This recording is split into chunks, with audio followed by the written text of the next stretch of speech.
I'm Marley, and when I was 15, my world turned upside down in ways I never saw coming. Growing up in Atlanta, Georgia, my life looked pretty normal from the outside. We lived in a cozy brick house in a leafy suburb, the kind where neighbors wave and kids ride bikes until the streetlights flicker on. My family seemed like the picture of Southern charm. My dad, a hardworking guy who always had a calculator in hand. My mom, who loved hosting dinner parties, and my little sister, Talia, 7 years younger and full of giggles, always begging me to draw her favorite animals. But beneath the surface, things were far from perfect. My grandma was the real force in our family. She started with a single dry cleaning shop in Atlanta's West End, scrubbing clothes by hand to make ends meet. Over decades, she turned that hustle into Greenwave Solutions, a multi-million-dollar company making eco-friendly cleaning products that flew off shelves across the Southeast. Grandma was tough but kind, with a laugh that could fill a room and a knack for spotting potential. She always told me, "Marley, you've got a spark. Build something with it." I'd blush and nod, sketching house designs in my notebook, dreaming of becoming an architect. But at home, things were unraveling. My dad managed Greenwave Solutions, diving into spreadsheets and supply chains. But my mom never let him forget it was her family's company. One evening, I was sprawled on my bed, sketching a treehouse for Talia, when their voices exploded downstairs. "You're nothing without my mother's business, Greg," my mom shouted, her words sharp as glass. "This house, this life, it's mine. You should be grateful I let you touch it." I froze, pencil hovering over the page. My dad's voice was quieter, strained. "I'm doing my best, Kelly. Why is that never enough?" Talia crept into my room, her big brown eyes wide. "Why are they fighting again, Marley?" she whispered. I pulled her close, forcing a smile. "Just grown-up stuff. Sophomore, want to help me color this?" But inside, my stomach churned. I hated how Mom made Dad feel small, like he was borrowing her life instead of living his own. Things got worse over the next few weeks. The house felt like a pressure cooker, every dinner silent except for the clink of forks. My mom barely looked at my dad, and when she did, her eyes were cold, like she was sizing him up and finding him lacking. I tried to keep Talia distracted, taking her to the park or teaching her to sketch puppies, but even she could sense the storm brewing. At 7, she was too young to understand, but old enough to feel the weight. I'd catch her staring out the window, clutching her stuffed rabbit, and my heart would ache. I wanted to protect her, to keep her world bright, but I was just a kid myself, caught in the crossfire of my parents' crumbling marriage. One afternoon, I came home from school, my backpack heavy with algebra homework, and found my dad in the living room, a suitcase at his feet. My heart stopped. "Dad," I said, my voice barely a whisper. He turned, his face pale, eyes red. He crossed the room in 2 strides and pulled me into a hug so tight I could feel his heartbeat. "I'm so sorry, sweetheart," he said, his voice breaking. "I can't stay here anymore. It's not good for any of us." I pushed back, panic rising. What about Talia? What about me? My voice cracked, and I hated how small I sounded. He cupped my face, tears spilling down his cheeks. "I love you both more than anything. Never forget that. But sometimes love isn't enough." He knelt by Talia, who was watching from the couch, her little hands twisting her rabbit's ears. "Be good for your big sister, okay, Peanut?" he said, hugging her. Then he grabbed his suitcase and walked out, the door clicking shut like a gunshot. I stood there, frozen, as the emptiness settled in. When my mom got home later, I told her Dad had left. She didn't even flinch. "Good riddance," she muttered, tossing her purse on the counter. I stared at her, disbelief burning in my chest. "How can you say that?" I asked. She turned, her eyes like ice. "Your father cheated on me, Marley. Over and over. I couldn't take it anymore." Her words hit like a slap. I wanted to scream, to demand answers, but I was too stunned. That night, I lay in bed, hearing my mom on the phone in her room, laughing like nothing had happened. Who was she talking to? I didn't know, and I was too tired to care. All I knew was that my family was broken, and I had no idea how to fix it. Just when I thought the ground couldn't crack any further, my mom dropped another bomb. One morning, as Talia and I munched on cereal at the kitchen table, she breezed in, all smiles. "I have news," she said, her voice light, like she was announcing a new pair of shoes. "I'm getting married." I nearly choked, milk dribbling down my chin. What? I managed. Talia's spoon froze midair. "Mom, Dad's only been gone a few months." She waved her hand, like I'd mentioned a bad haircut. "Sometimes, true love comes when you least expect it, Marley. You'll understand one day." 2 weeks later, Victor moved into our Atlanta house. He was tall, with a slick smile and a Miami tan that screamed, "I'm trying too hard." People might have called him charming, but something about him felt off, like a song just out of tune. He made a big show of being nice to Talia, playing board games with her, and helping with her math homework, which she loved. But with me, it was different.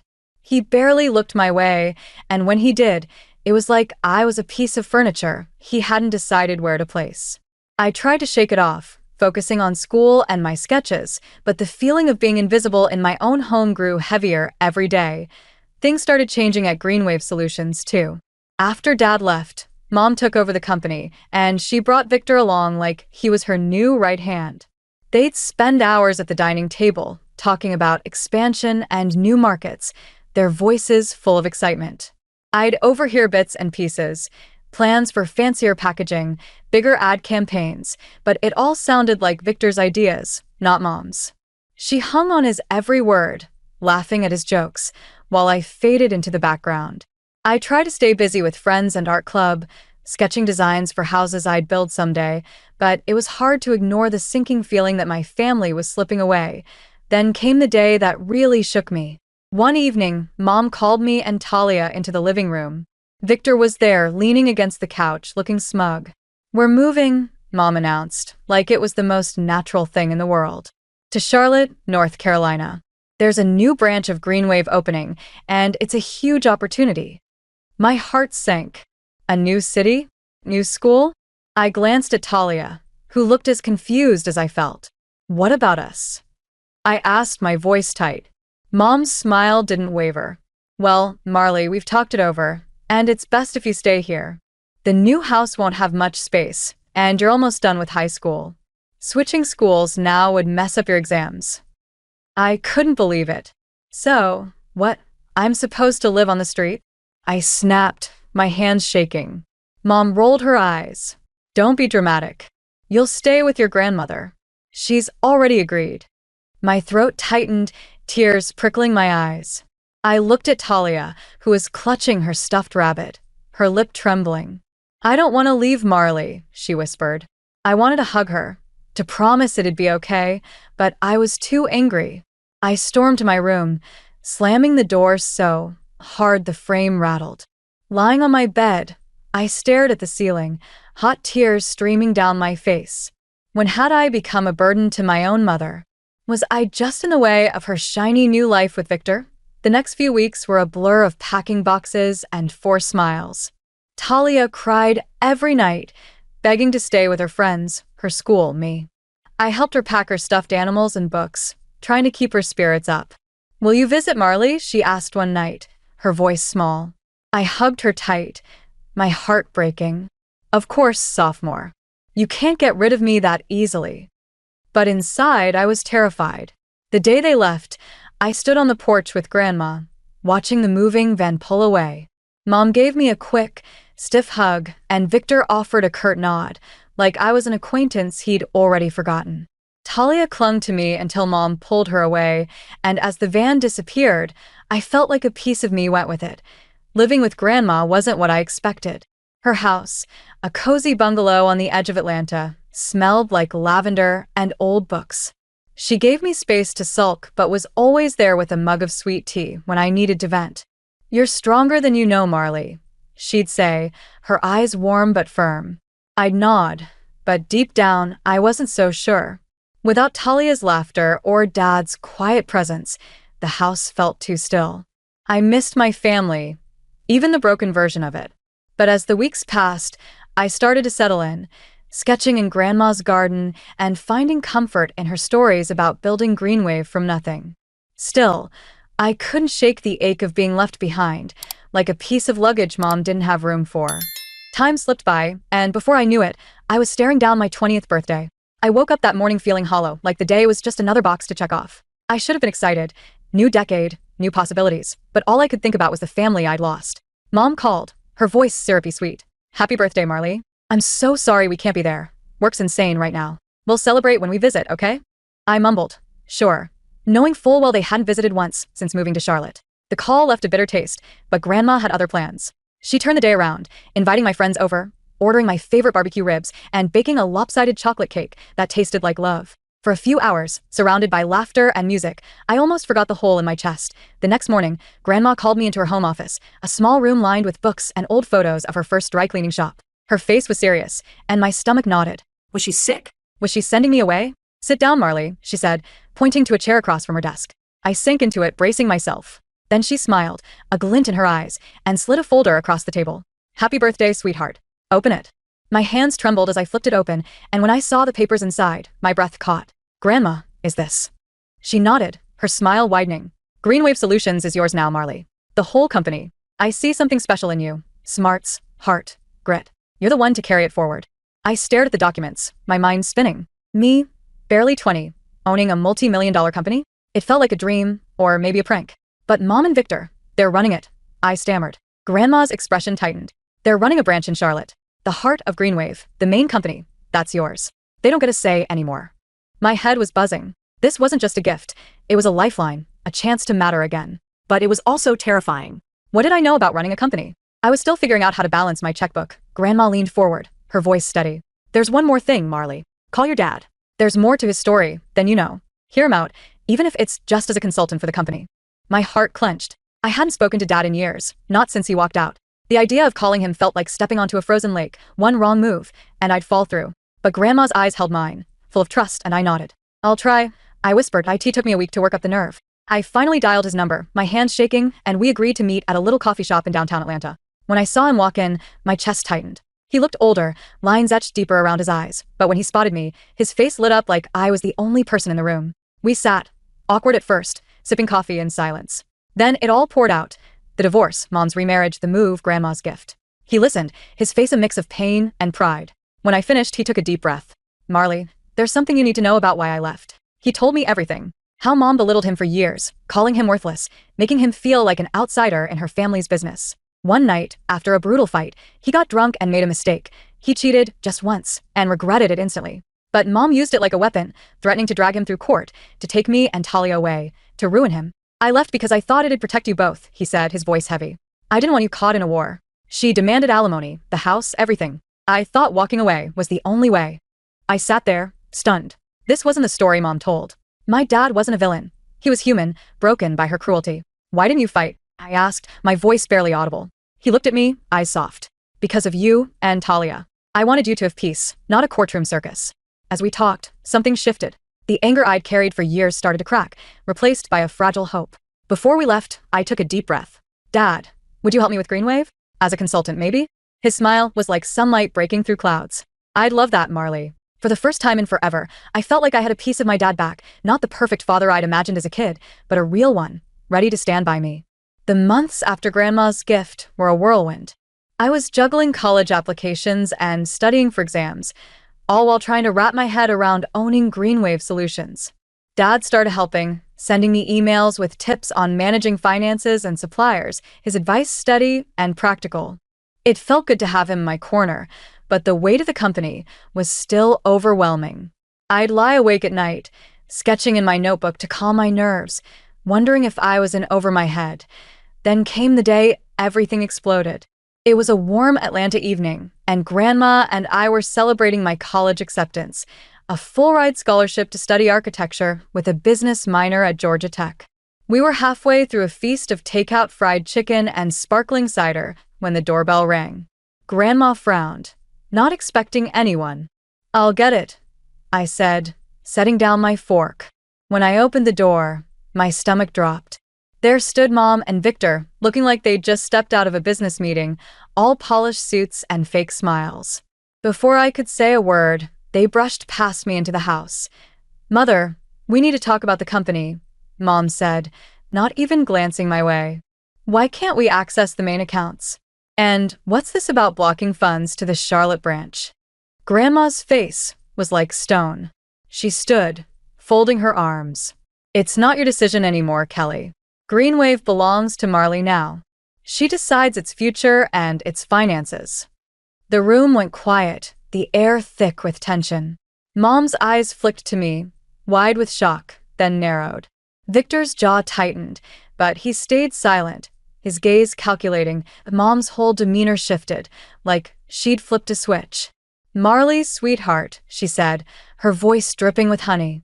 "I've missed you so much. Why don't you come live with us in Charlotte? We have a gorgeous house, a room just for you. We could set up a desk, get you a new laptop for school and work." I blinked, caught off guard. Was she serious? After years of treating me like an afterthought? I stepped back as she reached for my arm. "No, Mom," I said, my voice steadier than I felt. "I'm happy here. I've got my friends, my school, and Grandma needs me." Her smile faltered, but she recovered fast. "Well, if that's the issue, we could move back to Atlanta. Live in our old house, just like before. Wouldn't that be nice?" I shook my head, my chest tight with years of hurt. "It's not about the house, Mom. It's about everything." Her eyes flashed with anger, but before she could snap, I asked the question that had been burning inside me. "Why did you really divorce Dad?" She froze, her face paling. "Your father cheated on me, Marley. Multiple times. I got tired of it. He left us, didn't even pay alimony." "That's not true," I said, my voice quiet but firm. "Dad told me everything. It was one time, after years of you tearing him down. You kicked him out, and he's been paying alimony this whole time." Mom's face twisted, rage breaking through her mask. "How dare you, you ungrateful little." Grandma stepped forward, her voice calm but sharp as a blade. "That's enough, Kelly. You've forgotten a few things. This house, the company, they're mine, not yours. I gave Greenwave to Marley because I trust her, not you. It's time for you to leave." I watched, heart pounding, as Grandma ushered Mom and Victor out. The door clicked shut, and I sank onto the couch, a mix of sadness and relief washing over me. Mom's words stung, but they didn't break me. For the first time, I felt like I was standing on solid ground, not just drifting in her shadow. Grandma sat beside me, squeezing my hand. "You did good, Marley," she said softly. I nodded, tears prickling my eyes. I'd lost the mom I thought I had, but I'd gained something else, a sense of who I was and what I could do. That night, as I lay in bed, I sketched a new design. Not a house, but a Greenwave office, modern and open, a place where I could build something real. I wasn't just a kid anymore. I was Marley, owner of Greenwave Solutions, and I was ready to fight for my future. The morning after Mom and Victor's confrontation, I woke to voices downstairs. Curious, I tiptoed to the living room and saw Dad sitting with Grandma, their faces serious but warm. I joined them, and Grandma got straight to the point. "I've been thinking about Talia," she said. "Your mom's not in the best place to care for her right now. I've told your dad he should seek custody." My heart leapt. "Really, Dad? Are you going to?" He ran a hand through his hair, looking nervous but resolute. "Yeah, Marley. It won't be easy, but Talia deserves better." I threw my arms around him, tears stinging my eyes. "Thank you, Dad." Grandma wasn't done. "There's more," she said, her voice firm. "I hired a private investigator to look into your mom and Victor." A few weeks later, she called us back, her face grim as she laid out the report. It was worse than I'd imagined. Mom had been cheating on Dad for years, long before their divorce, with Victor. Hotel receipts, lavish gifts, it was all there. But the real gut punch was Victor. "He's a con man," Grandma said. "He's done this before, charms rich women, moves their money, then disappears." I felt sick, thinking of Talia living with him. Grandma nodded at my expression. "Exactly." He was planning to siphon Greenwave's funds and vanish. We set a meeting with Mom the next day. She arrived at Grandma's house, looking annoyed, her heels clicking impatiently. When she saw Dad, her eyes narrowed. Grandma didn't waste time, laying out the evidence. Victor's criminal past, Mom's affair, their plan to steal from Greenwave. With each fact, I watched Mom's face, hoping for some remorse, but all I saw was denial. "This is nonsense," she snapped. "Victor loves me. You're all just jealous." Dad tried to reason with her. "Kelly, think about Talia. Is this the man you want around her?" But Mom wouldn't hear it. "You're trying to ruin me," she shouted, storming out, the door slamming behind her. The next few months were a storm of legal battles. Dad filed for custody of Talia, and I insisted on being at the hearing. Mom's lawyer painted Dad as an absent father, but ours was ready, showing his alimony payments, his attempts to stay in touch, and his stable life now. Then came the bombshell, the investigators' report on Victor's fraud and Mom's affair. Mom's face crumpled as the truth hit the courtroom. When the judge awarded Dad full custody of Talia, I felt relief flood through me, but also a pang of sadness. Mom looked lost, standing alone as we left with Talia in Dad's arms. She hissed, "This isn't over," but Grandma shut her down. "Yes, it is, Kelly. Go home." Things unraveled fast for Mom after that. The judge ordered her to pay child support to Dad, a twist she hadn't seen coming. Then Victor vanished, taking a chunk of her personal savings with him. One evening, Dad called me, his voice tense. "Your mom showed up today, begging to reconcile, saying she made a mistake." My heart tightened, a flicker of old hope sparking, but I knew better. "What did you say?" I asked. "I told her no," he said firmly. "That ship sailed. I won't put you or Talia through that again." I smiled, relief washing over me. "Good. We deserve better, Dad." Life settled into a new rhythm. I threw myself into college at Georgia Tech, diving into architecture classes and a business minor, determined to make Grandma proud. Dad helped run Greenwave, teaching me the ropes, while Talia, now 12, filled our weekends with her chatter and hugs. Every Sunday, I drive to Dad's new place in Atlanta, where Talia would tackle me with a squeal, and Dad would have dinner ready, usually his slightly burned mac and cheese. Those moments, laughing around the table, became my anchor. Thursdays were for Grandma's, where her roast chicken and apple pie filled the house with warmth. "I always knew you had it in you, Marley," she'd say, squeezing my hand on her porch. As graduation neared, I felt both thrilled and nervous. Dad was running Greenwave smoothly, preparing me to take over fully. One evening, he smiled and said, "I'm ready to hand over the reins whenever you are." I hugged him, whispering, "Thank you, Dad, for everything." Life wasn't perfect. There were still challenges, decisions to make, a company to run, but with Dad, Talia, and Grandma by my side, I knew we could face anything. Looking back, I think about Mom alone now after all her schemes. Part of me feels a twinge of pity, but mostly I feel justice. She made her choices, and now she's living with them. As for me, I've got a family that loves me, a company to lead, and a future I'm building, brick by brick, just like the houses I sketch. It's not the life I pictured, but standing here, I realize it's mine, and it's real. To everyone who's followed this journey, thank you. You've walked with me through heartbreak, betrayal, and hard-won victories. If my story hit home, hit that subscribe button and join us, where every challenge is a chance to build something stronger, something true. Keep carving your own path, and I'll meet you at the finish line.